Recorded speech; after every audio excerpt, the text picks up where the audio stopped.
Hi everyone, and welcome to Screams After Midnight, the horror movie podcast here on the Mild Fuzz Podcast Network. I'm Peter, and with me is Tim. Hello. The 4 attempts was enough for that word. What anymore? Yeah. Hey, how's it going? Now it's just us two this week for various reasons. Yeah. Joseph's got stuff going on, so he can't be here, and Kevin's just a little shit. So it's just us two. Yep. But that's okay, because we're talking about a movie that's a lot about love, and I feel like me and Tim being alone is better for the discussion than this time round. I cannot agree more. I wasn't going to mention it, but the tension between us lately has been palpable, to say the Yeah. least. Palpable is a good word. Thank you. I like it when you say it. Anyway, so this is the horror movie show here on the Mild Fuzz Podcast Network. Full spoilers for the movie, as always, but we're going to talk about Spring, which IMDb lists as 2014, but I don't think it actually came out in most places until this year. So, I saw it earlier this year. I think it's a case of where it came out like a film festival or something last year, so it counts as 2014, but really everyone else is counting it as 2015. Yeah. So, this is directed by Justin Benson and Aaron Moorhead, and it is a movie about, it's basically a love story, essentially. Yeah. It's probably the least like horror movie that we've ever covered here, but it definitely has horror elements, which is why it Yeah. comes up. And the reason why we're watching it is because it kept popping up on like best horror movies of the year lists, and it was like, well, we need to cover that one because none of us have seen it. Yeah. Well, Tim's seen it, but I hadn't. So No. we're going to talk about Spring. So full spoilers, and yeah, it's an interesting movie. Tim, Yes. did you like this movie?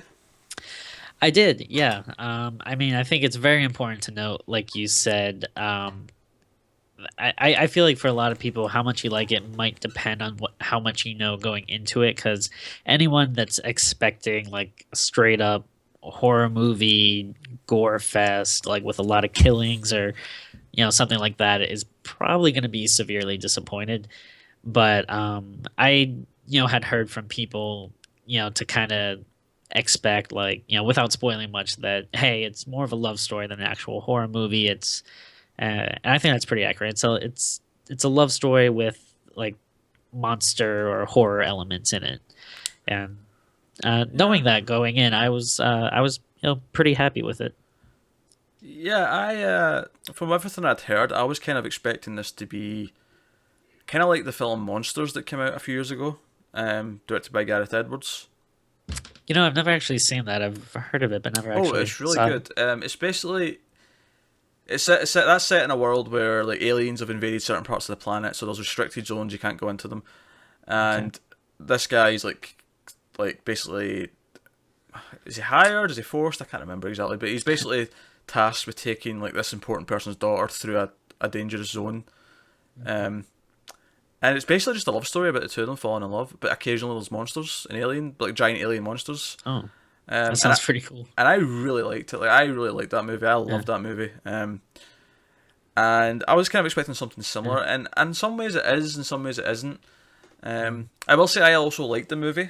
I do have some issues with it, but It's um, definitely not perfect. no, Like, it's not. I mean, I think my first complaint is, I mean, the main character of, is it Evan? What I say? yeah. Evan. Yep. So the movie starts and he loses his mother to cancer, I think, and we found out that he just lost his father not that long before that. Like before she was diagnosed, basically, his father died of a heart attack, and his life's kind of shitty, and he eventually just makes the choice to go to Italy and hang out and just do what life takes him because he's just depressed staying at home. Um, I actually think this opening of the movie is my biggest complaint. The runtime's nearly 2 hours long, and I kind of felt like we didn't need a lot of this. Like all we really needed at the start after his mum died, because like, that's important, because Yeah. the whole theme of the movie is him dealing with death and wanting people to stay around forever, and then we find out that the girl he meets is actually kind of immortal in a weird way. Um, Yeah.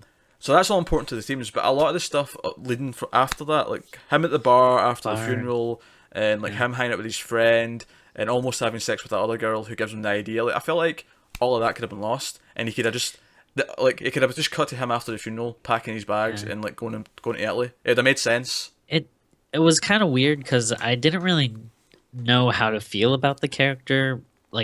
I grew to like him because of Mm. the kind of way he acted in Italy and stuff. And but this opening was just weird because like obviously he has just been through like a really traumatic experience with his mother dying, but he's getting into bar fights and like trying to sleep with that girl and stuff, and um kind of having like his friend kind of seemed like kind of a loser and stuff, and like I wasn't really sure if it's like okay, like is he supposed to be kind of a jerk or Yeah, is he like do likable? Is he we not? Yeah.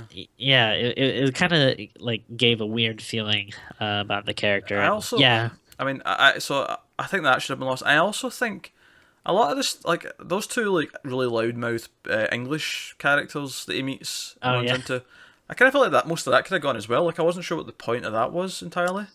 Yeah, that Because I literally, can't really say you either. could go get in a plane to Italy and then just Yeah. arrive, and go to this small village because he likes the idea of being at a smaller place at the coast. Like that, he could have Yeah. just went straight there, and the movie could have played out for the rest of it exactly as it did.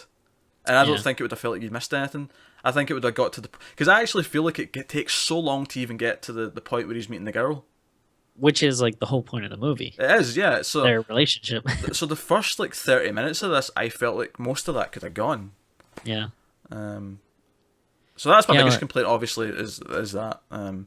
I agree 100%. Yeah, that's I actually wasn't really thinking about it too much, but now that you bring it up, those English guys were a really weird addition Yeah, and to the they're movie. also kind of annoying because And then Trump. they also just like fall off completely. Like Yeah, it's yeah, it's just not like leave. there's ever Yeah. any resolution or anything with them or I mean, I guess they were trying to go for this idea that he was just sort of going with the flow, and he randomly goes with them to the coast, but it just felt like a waste I of can time.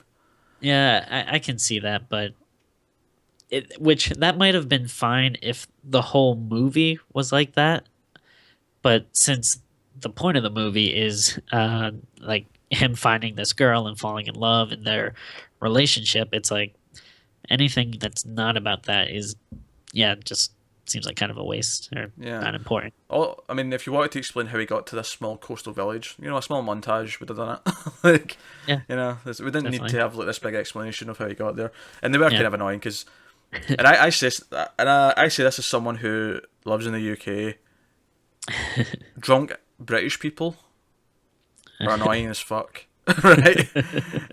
Especially loudmouth ones like the ones in this movie. Oh yeah. Uh, Which Get is that like in ya!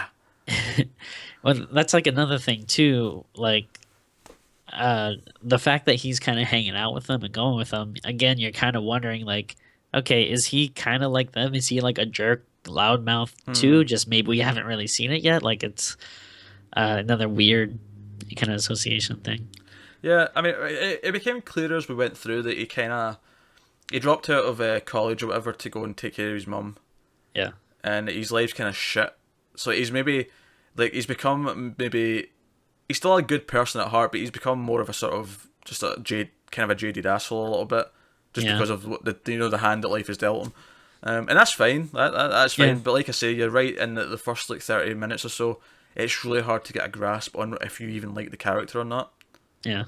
Because he is so kind of ambiguously normal. if that makes any sense. That's a good way to put it. Yeah, Um, but of course, he does meet the girl, and that's really where the movie begins.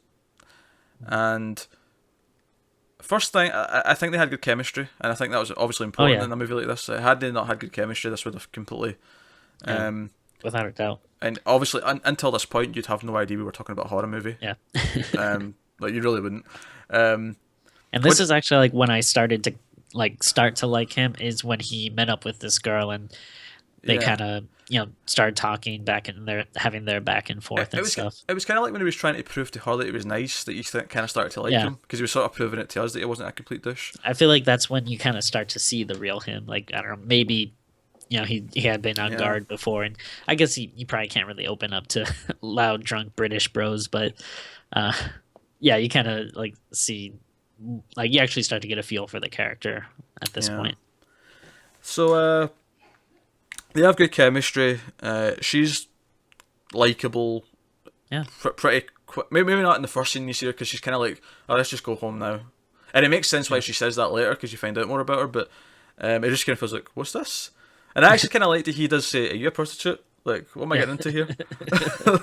Like, it's a valid question to ask. If this ridiculously attractive woman just says, oh, let's just go home right now. I was like, are you charging me? Like, what's happening? And the prostitute code does state that they have to tell you. It's like same like an undercover cop. They if you Really? ask, they have to tell. Yep, Is that true? that's the prostitute code. To be fair, I suppose they can't really demand money if they don't tell you that they're a prostitute at any point. It's kind of unreasonable for them to expect it. Oh yeah. Yeah. Like if you just like you get finished and then she just holds out her hand like that'll be $195 please plus tax. Not Tax? again. You're not paying taxes, bitch. Anyway, I'm on a weird tangent. Let's just make Enough about our jokes all night. personal lives. That's Speak for yourself. I only go to the $10 variety. Thank you, Tim. I'm cheap. Anyway, so they start having this budding thing, and because they're in Italy, now obviously the movie I'm about to reference was in France, but it had a similar kind of before sunrise kind of. Yep. Well, they're just sort of walking around in Italy near the coast, and the location is great, and the cinematography is generally quite good as well. It's showing the yeah. I locations. thought it looked great. Yeah. Yeah, and they're going around, and there's sort of almost dreamy score. And I guess you would kind of feel like you're kind of living in a dream if you just went to Italy randomly and just stayed there. Yeah. And he's essentially an illegal immigrant because he has no plans to go home anytime soon, and he just sort of he goes out to the farm. And I kind of like the old man character, and it was he worked because he fit into the themes of the movie because it was about mourning about his dead wife and how he doesn't want to move on, he doesn't want to date someone else because that was the love of his life. He's not finding that again, and you could like agree or disagree with that message, because obviously some people do remarry after they become a widow or whatever. I like the farmer character. I thought he actually had like a couple of funny lines, and because he barely speaks any English, which is yeah. kind of fun because they kind of struggle on understanding each other. But I think the point isn't to say that no one should remarry. It's just that for some people it's like, nah, I'm not doing that again. Like I had the love of my life and no one else is ever going to compare. So I can't do that. And that feeds into the themes of the movies. So if I do have, I mean, I said I had one complaint. My big complaint was the first half hour, but I do want to. There's a couple of little things as well. One, I do feel like the monster stuff from the girl does feel a little bit random at first. Yeah. Because at this point, you would be forgiven for thinking that this wasn't a horror movie at all. Like you'd be forgiven for this is just a drama about people falling in love, right? And then all of a sudden, she starts having like skin peeling off and bits of things and stuff coming out of her spine. Yeah, there's like, what? That's just shifted. That's just shifted dramatically. And to that end, I thought later on after he knows about it, like some of the random bits where like she'd have like a bit of her body would be transformed, that felt a little bit goofy. Like see when she's at the water and the camera tilts down and it's like the squid tentacle instead of a hand. I was like, that's a bit cheesy. And the movie's not being cheesy at all. Yeah, it starts to have like a little kind of a weird feeling in some of those moments, and then like kind of like at the like towards the end when she's kind of like talking about how long she's been alive, and she's kind of like telling like anecdotes about like like I used to live there like 2,000 years ago and stuff. Like I like that stuff, but see for me what the movie's ultimately about is that we find out later in the second half that after he finds out and he's getting over it and he's trying to convince her to stay with him, even though that when she regenerates into her new, that's what happens. She's kind of like the Doctor from Doctor Who. She every 20 years she regenerates into a new body via stem cells, because she makes a point of saying it's not supernatural. It's a sciencey thing that sort of just happened, back when she was on her original form, and now it's just like science hasn't caught up to fully explain it yet. To be 100% honest, I don't want to sound stupid, but I'm not sure I completely get it.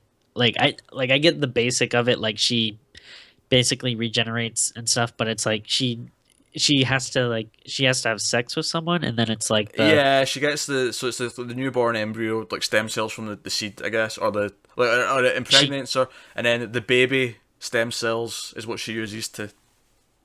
and then like, and she like stays the same person, or is she technically a different No, she person? changes. Cause she even says So she like looks different. She looks different. She has her okay, memories, and she has she like has like those eyes yeah, which is things. hereditary, which is why Yeah, she keeps having it because it keeps getting passed on to herself. yeah. But yeah, I don't think you can It fully understand it because it is made up. yeah. Like, I mean, it's Like not. it's not like I'm not like completely lost, but also if you ask me to explain it, I probably wouldn't do a good job of it. Yeah, yeah, I probably wouldn't either. Yeah, well, I mean, that's kind of the thing though. Is kind of like if you asked me to change this, I would say the monster stuff's really random. Take out the monster stuff. You don't need it. It almost feels kind of tacked on. Like, just make it Yeah, about a woman who regenerates every 20 years and is immortal. Because the whole point of the story to me is that once he finds out she's immortal and will keep changing, and she doesn't want to be with someone and then grow old and die, she doesn't want to end her life for one person, and she doesn't want to watch them grow old and die because that'll be too painful, right? The whole yeah, point of the movies to me is him proving to her that she's in love with him, and therefore, because she brings up the whole thing is the maternal instinct to actually like be with someone is what will actually make this. This is a bit. It's a bit hokey in the sense that she happens to know this, right? But at the yeah, same time, it's a really good dramatic thing because it's like if she loves him, she will stay the same, and then she won't be immortal anymore. yeah. But if she doesn't, then she'll reanimate and become the new person. Um, so because of that, to me, that's what the movie's about. It's about an immortal woman who's like too tied to her mortality and has never truly felt love in 2,000 years, and it's about him trying to win her over because he loves her. Right? That's the Yeah, movie to me. yeah, definitely. Which isn't a horror movie. If it was just that, we wouldn't be talking about it in this. But she Yeah, does happen to have really scary monster things happen. She kills at least one person. Um, yeah. There's like what, like maybe like three or four like really maybe intense like monster scenes. Or, yeah. like most of them are pretty quick. Yeah, to be fair, like, during that monster section of the film, I thought it was going to become more of a horror movie because it feels like Yeah. it's maybe going that way. But in actual fact, it becomes about them spending her last day before she transforms. What I'm kind of curious about is I was interested to see what you thought about the transformations because I thought they looked really cool. Like even if they do seem out of place, like I think that it at least looked really good. Yeah, no, it looked good. I just felt a little like when they're in the church and her tail comes behind them and it's almost going Yeah, to attack him before she like yeah. syringes herself to make everything go away. I mean, that scene felt really like out of place to me in this movie. Um, Especially with like the one liner by the yeah, but old couple. yeah, oh, the zombie was shooting up heroin, like, Yeah. um, like that, the you know, the weird thing is I'm not going to disagree with you and say that that stuff didn't feel out of place because I think you're absolutely right. However, it didn't like completely bother me that much because I still liked it. Like I still was invested in the characters and the stories. Like oh yeah, yeah, even if it was like a weird left turn that they were starting to take, and like even if like they did have jokes that maybe were weird or cheesy, I don't know, something about it, maybe just the charm of the movie or whatever, like didn't really turn me off. Like like I said, I think if you obviously we wouldn't be talking about it here if it wasn't for the monster stuff, but if you yeah, took out the monster side of it and she was just immortal and she was regenerating soon, like maybe she had the skin peeling off thing, but that was it. That was all she yeah. had. Um, I think that would make sense. Yeah, like yeah, that would be a good, it maybe a ma- little more sci-fi instead of yeah, horror. and it'd make more sense. And then he cut out most of that first half hour. I think you'd actually have something that would be a really fantastic movie. As it is, it's still really good. Yeah, I really like the ending. I really like the ending. yeah, yeah. I definitely agree.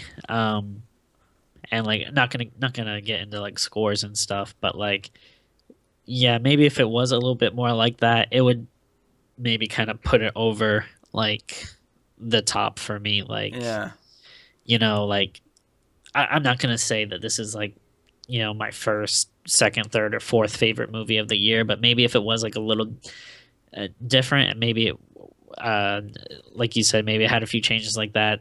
Maybe it might seem a little more cohesive, and it might mm, put it more on like that first top tier of stuff I've seen this year. yeah, yeah. Because the ending's pretty damn beautiful. Because Oh yeah, she's basically saying that at sunrise I'm going to do this big transformation, and it's going to be monstrous and horrific. So you're going to need to run. But she Yeah. sort of puts her head on his lap, and he starts just talking about life and what he wants in life, and you hear all the noises of the transformation, and all I'm thinking is like, if they really want to pull a twist here at the end, he's going to get eaten. Like that's how this is going to end. And the camera just like slowly tracks in his face. She goes out of frame, and you just hear the sounds of it as it tracks in him talking about his stuff. And then as he finishes his speech, you know, the volcano sort of erupts a little bit. Yeah. That was just a little symbolic thing, I think, but it was nice. And then Yeah. like, it goes to a wide shot, and she's okay. And he looks down at her, and they smile, and it cuts to the credits. I really Yeah. like the ending. The ending is beautiful. Yeah. So that core stuff is fantastic. Yeah. It's just there's just the extra half hour at the start and the extra monster stuff. Just feels added on. Certainly, I think that half hour at the start just makes it harder to get into, and it hurts the pacing. Yeah. And then the monster stuff just feels kind of out of place. Overall, though, like Yeah. you know, because for the first half hour, I was like, I don't think I like this very much. Like, what's going on here? And then it won me over when it actually got to what the movie was about. Yeah. Although, can we mention the random American tourist that she kills when she turns into like a reptile thing? Because right, so he comes in the alleyway and she looks kind of ill, and he's trying to chat her up, and he's like, and then he thinks she's a prostitute, and she's like, how much for a blowjob? Right, I'm like, okay, fine. I mean, he's a douchebag clearly. I don't like him. And then he's like, well, she's like hunched over. He's like, oh, I'm just going to lift up the coat and just go in for it. Yeah. Like, what?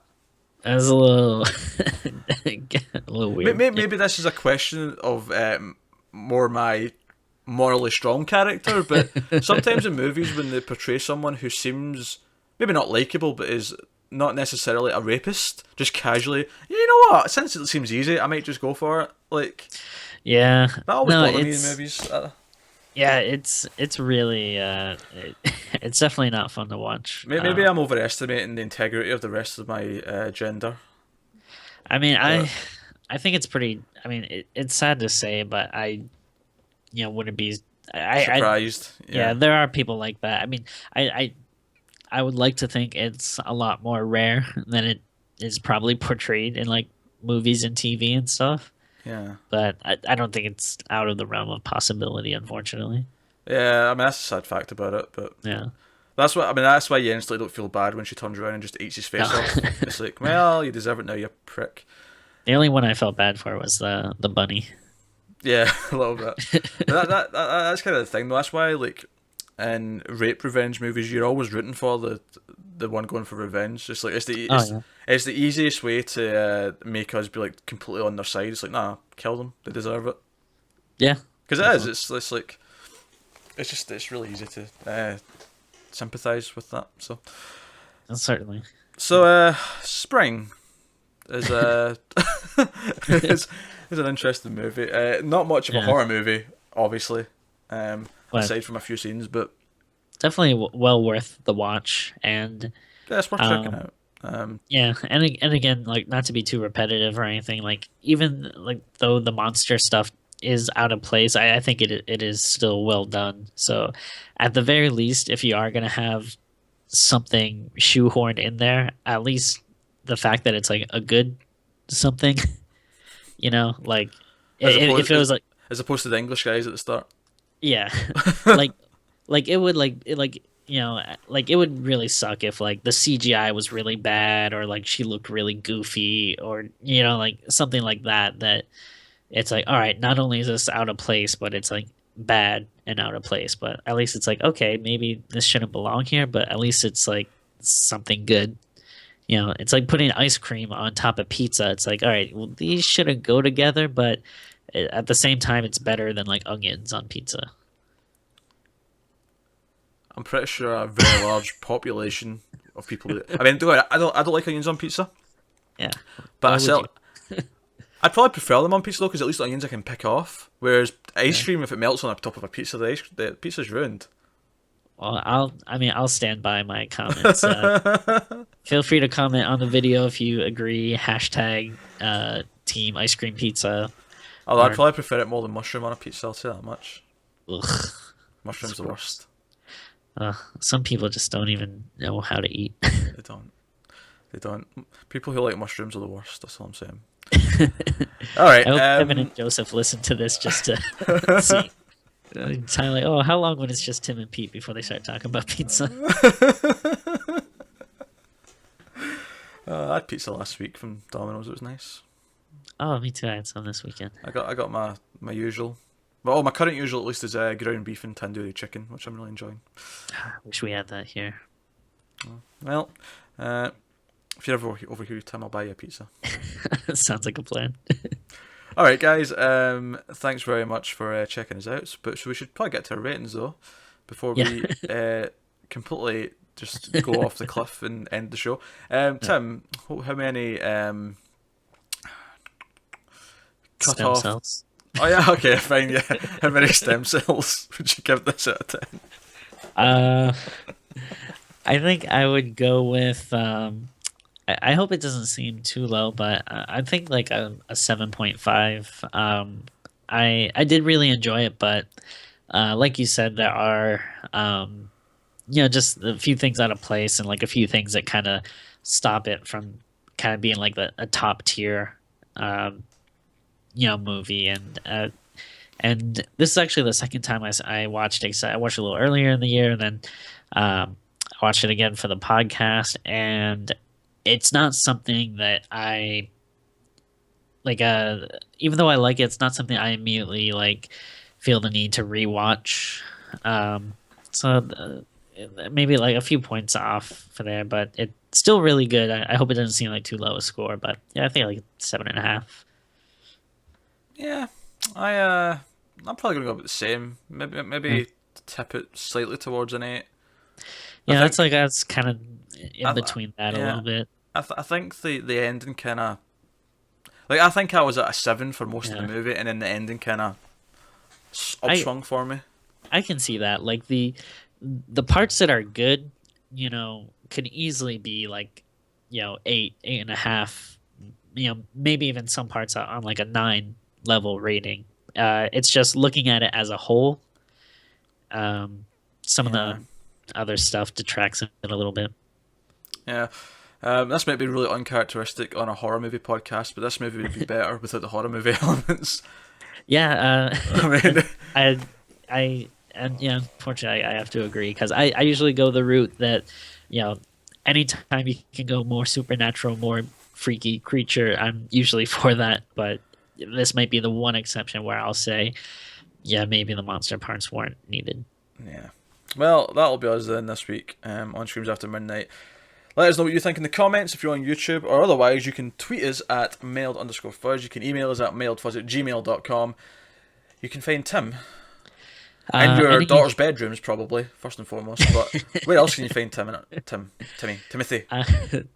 Any social media platform thing, I'm at Tim Margulish, and I have some big news coming up about some new comic books that I'll have coming out in 2016. So please go to facebook.com/goatmancomics give that a like. I'm going to have some big upcoming news very shortly, towards the end of this month, early next month. A New Year's treat, if you will. Yes. The Goatman cometh. Alright, you can find me on social media, including Twitter, at Wibble89. You can also find me on several shows here on the Mild Fuzz Podcast Network. If you're on YouTube, you'll notice that we're on the movie channel, Mild Fuzz Movies. You'll find also the 1.21 Gigawatts movie stuff, where we talk about trailers, we talk about new movies that aren't horror movies, of course. In fact, you'll see us, I think, later on tonight when this goes up. You'll even get the trailer talk for the new Batman v Superman trailer, which is hitting on Jimmy Kimmel Live. We've not seen it yet because we're recording this in advance, but we're looking forward to that. So you can see that on that channel. You can also head over to the TV channel and you'll find reviews of tons of TV shows on a weekly basis, reviewing new episodes as well as other stuff. You can also find the video games channel where we talk about video games and on 1080-bit. You can also find all our comic book content on the TV channel as well. Of course, though, if you don't care about any of that, if you just want to hear us talk about horror movies, you can do that. You can just stay here. We appreciate that. The other ones are shit anyway. Stay here. We're the best. Yeah. So with all that said, guys, keep watching scary movies, and we'll see you next week.